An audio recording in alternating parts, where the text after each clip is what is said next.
We're going to move on to the next question. This was one of the questions presented by Mr. Schweitzer. Ms. Griffin, we'll have you answer this first. All right. What role do you think immigration plays in Tennessee's economy and culture? I'm totally opposed to this illegal immigration, if that's what you're talking about. It's just That has to be what you're talking about, because immigration. I don't know. Anybody I don't know that's a the citizen meaning goes or- to work. Okay. That's, What? and we can't really know. I've always wondered how those 1040s get filled out if you're illegal. I mean, why don't somebody go get them? But no, you don't really know what they play. We've had tomato pickers come in as far back as I can remember. What we've never had. They would come and they would leave, and it was not a problem. But this ACLU fanning this fire, wanting those lawsuits, I'm totally opposed to illegal immigration. But it just turns out, in most cases, if I were to go out there and drive that car without a Social Security number, I'd be illegal. But it ain't legal. So you don't know what part it plays. I know what part. Our economy is being hurt by government regulation, period.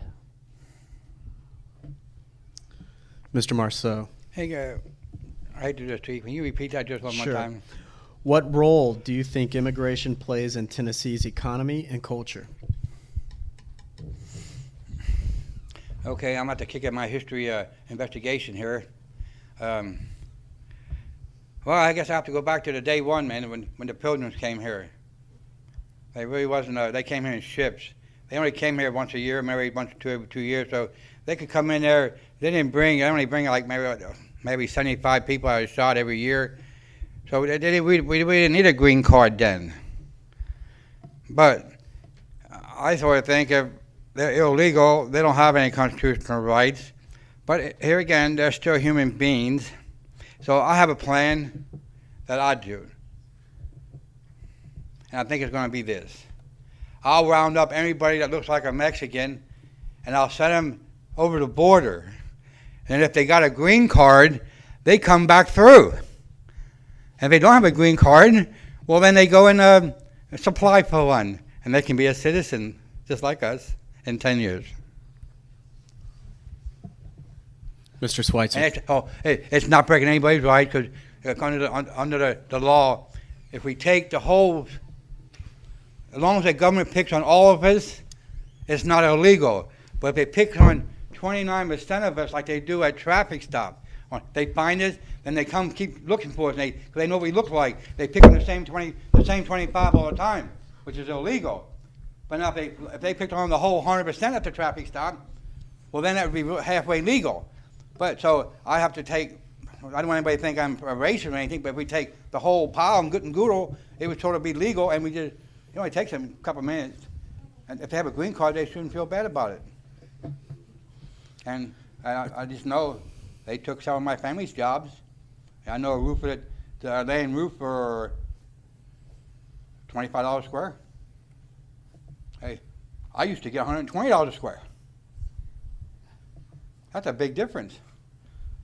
Hey, I'll say this quickly. The other day I was in Hollywood. Everybody know that? Hey, there was a little mix-up with the darn credit card. They made me pay $200 in advance because Jimmy didn't pay it bill right away. So I had to go down. I was planning to blow it out with my son, but I was stuck going to Burger King. So I go to Burger King and order, and they have, well, she didn't understand what I was saying. Then 4 sets of American citizens walked up to the counter. They must have lived there and come there many times. They talk Spanish to her. Not English, Spanish. I said, what? In America? I went outside to see if they were flying the Mexican flag out there at Burger King. So, I don't know. They're coming too fast. So, we can also put up if I'm Puerto Rican Marine, you know I'm pretty hip on like Guyver. You know, like Guyver has all these little gadgets. Well, all we have to do is put little ray things up from little thing. We saw these red things we got around everything. Well, they got something that was made from a weapon. We can put a sensor way over there, and we can aim these little red things 2 miles down the road, and we put it 8 foot high every foot or every inch, because McGarvey, he always climbed between those two lines. You know what I mean? So we have to make sure they don't climb between them.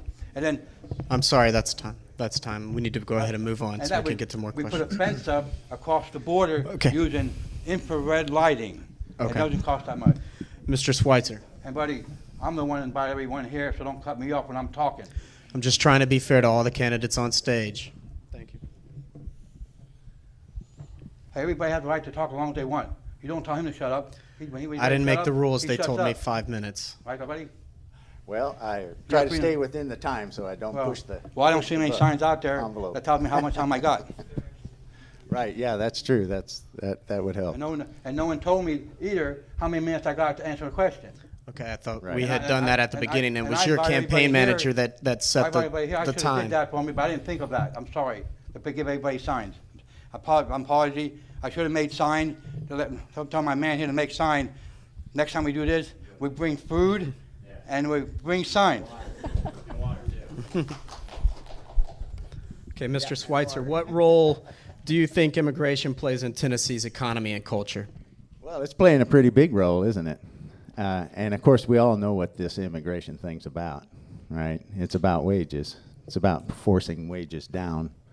It's about a boon to the business people who want to hire illegal immigrants, and they're allowed to do it, and so they get their work done for very, very cheap. And that's the whole idea. Desperate people will work for much less. And so the whole process is about taking America down to a third world country. Of course, we all see that we're exporting raw materials. That's the definition of a third world country, exporting their raw materials. Our forests are going to Japan and China at a great rate.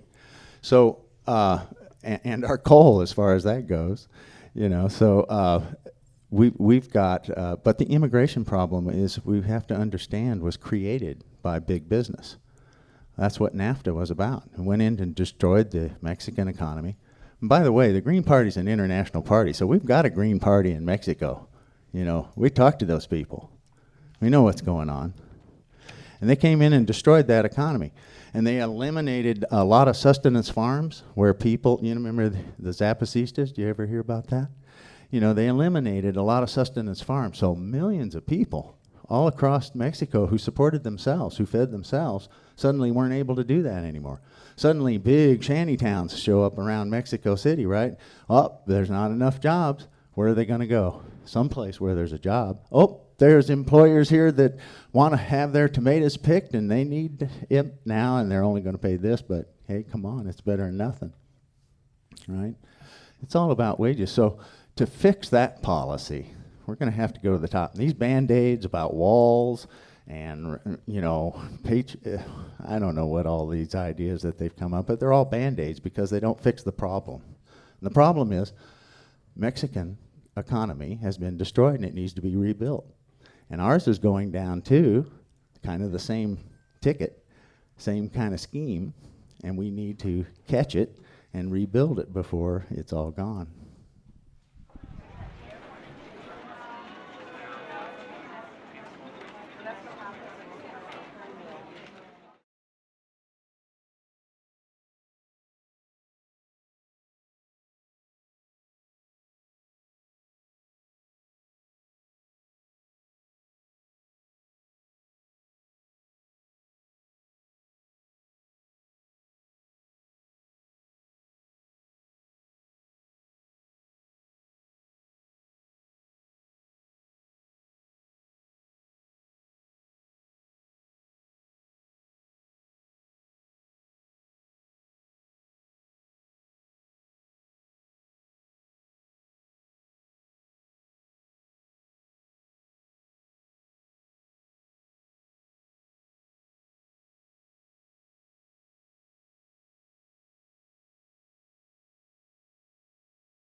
Question was presented by Mr. Marceaux, and Mr. Schweitzer, we're actually going to have you start with this.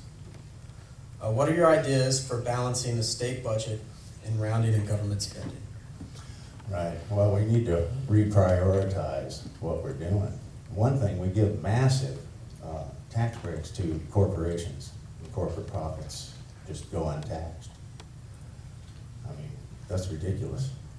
Why should a working man be taxed and not a big profitable corporation that's making unbelievable, I mean, obscene record profits? You know, $1 million is a stack of $1,000 bills about 4 inches high, but $1 trillion is a stack of $1,000 bills 67 miles high. You know, and this is the numbers that they're talking about. BP has a stockpile of $2.56 trillion, right, in there. So, you know, they could pay out $1 billion for 187 years every, you know, $20 billion every year for 187 years. That's how much money we're talking about. And so one of the problems in rebuilding an economy for Tennessee, we need to do like North Dakota did. They've got their own bank. They were shielded from the shenanigans on Wall Street. And we can do that here in Tennessee too, if we wanted to. And we could also start building viable communities again. We could start what they call community dialogue projects, right? And do community inventory projects where you find out what your resources are, what do people know, what can people do, figure it out. Figure out how to build your local economy, because that's what's going to carry you through the next millennium. Ms. Griffin.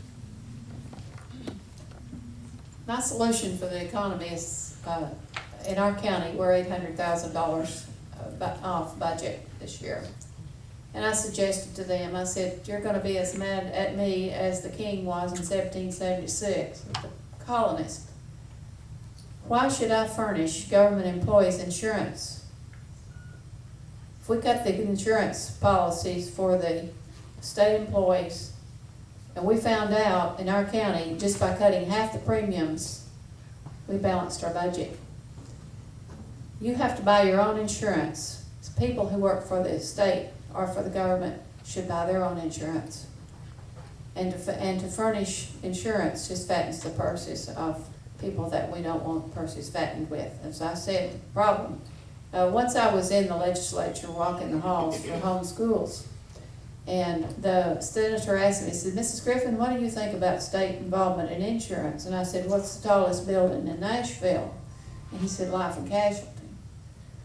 So it's quite simple to me. If you want to buy insurance, you buy it out of your own pocketbook, whether you work for the state or for yourself, and you're going to see that most of your budget goes for insurance and it goes for education, which is a joke. So that's the direction I would head after I get through firing about 2/3 of state employees and give them a chance to get all their Social Security money back with one lump sum with interest at IRS rates. And you have 2 years to start your own business with that stipend. And Mr. Marceaux. Hey, guy, I'm sorry, y'all too. Okay. But I want to say this. Can you repeat the question? Yes. What are your ideas for balancing the state budget and rounding in government spending? Okay, it's sure not canceling your insurance, because the insurance is a fringe benefit for working hard, being honest, and loyal to a company. Okay? Now, my plan is, I'm gonna grow plants along the road that gives off. Let me get my clock so I know how much I got here. Plant plants along the road that gives off, that I can make the most ethanol from. I'm gonna plant it in all the vacant lots along the road. Even the vacant lots, when they buy those roads, they always buy more acreage than they're worth. You wouldn't believe how much. Some cases, it's 25 acres in for the whole length of the highway. And so then, I then turn this liquid into at the refinery. You know, you get money, or I get gas, and all the state cars, county cars, city cars would do that. have used it. And then, the second thing I would probably do would be, I would leave everybody out of jail who got arrested from a traffic stop. And then all the records would be sponged. You get rid of 68% of people in jail, that's cost $35,000 a year to keep a prisoner. But they're all falsely accused from a traffic stop. So let me explain that just if I have time. The state, just think small, Hamilton County. When I ran for mayor there, I was supposed to say, Hamilton County makes $8 million on traffic stop programs. They spent $28 million to get me. And anybody that has a business mind knows if you spend $28 million to make 8, you're not going to last very long. And then another thing I probably end up doing is that I'll probably end up cutting probably 35% of the governor of today. I'll cut his friends from jobs because I need to have a streamlined budget. Because you think that budget is going to be bad now? If it's not fixed worldwide, it's going to be twice as bad next year. So we have to fix it. 10 to 1, at that time, our budget should be balanced. Because from the gasoline, the tax on marijuana, I'm not for any other drug. If it's man-made, I'm strictly against it. So only, and then on top of that, if we legalize the marijuana, we don't have to have war on drugs anymore. The Constitution said the United States government cannot declare war on our citizens. So all that money we spend just for that won't be here anymore, and we can just go down across the street here and a grocery store and buy it, pay tax on it, and we no longer have to spend that money. And that's a lot. So little things like that. That's when we use my pressure washer for it, to find out what we need and what we don't need. And like I said before, you'll be the happier tomorrow than you are today. Okay, the next question is